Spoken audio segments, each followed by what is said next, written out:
Tchou! Bonjour à tous, c'est GLG et je vous souhaite la bienvenue pour votre petit JT du Geek, toujours en mode électrique. Aujourd'hui, nous explorons la Zik RX 2024, un SUV compact tout électrique récemment lancé en Chine. Ce SUV élégant est disponible en version à 4 et 5 places, en traction arrière et 4 roues motrices, avec des prix débutant à seulement 25 800 €, soit 200 000 yuan si on prend la conversion du yuan chinois en euros, et montant jusqu'à 28 500 €, soit 220 000 yuan. Le design extérieur reste fidèle au modèle précédent avec une grille fermée, des phares semi-cachés et des lumières diurnes en forme de H. En termes de dimension, le Zik R mesure 4,4 m par 1,8 m par 1,5 m avec un empattement de 2,7 m.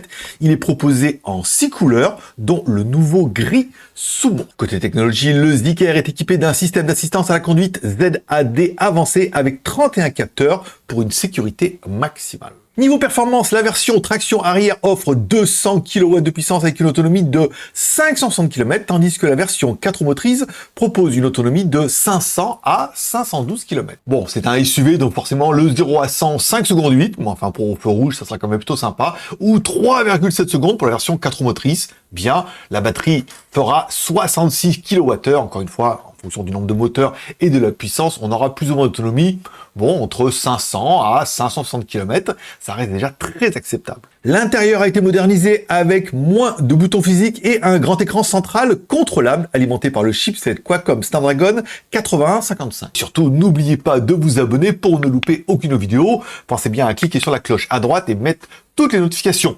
Si vous voulez pas louper du genre de voiture comme ça, avec un petit frigo au milieu quand même, ça serait dommage. La petite question du jour, comment voyez-vous l'évolution des designs des SUV électriques dans les prochaines années? Et éventuellement, est-ce que ce Zik R pourrait vous convenir?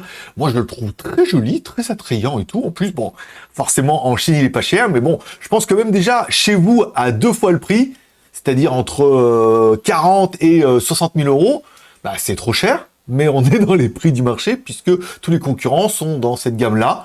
Et là, on a quand même un très joli produit, à savoir qu'on m'a déjà dit que apparemment Zik R est déjà développé et distribué dans certains pays en Europe. Donc pourquoi pas la France? Et merci de laisser un like ou un dislike en dessous de ces vidéos, de vous abonner si c'est pas encore fait. Moi, je donne rendez-vous demain pour votre prochain JT du Geek, toujours en mode électrique.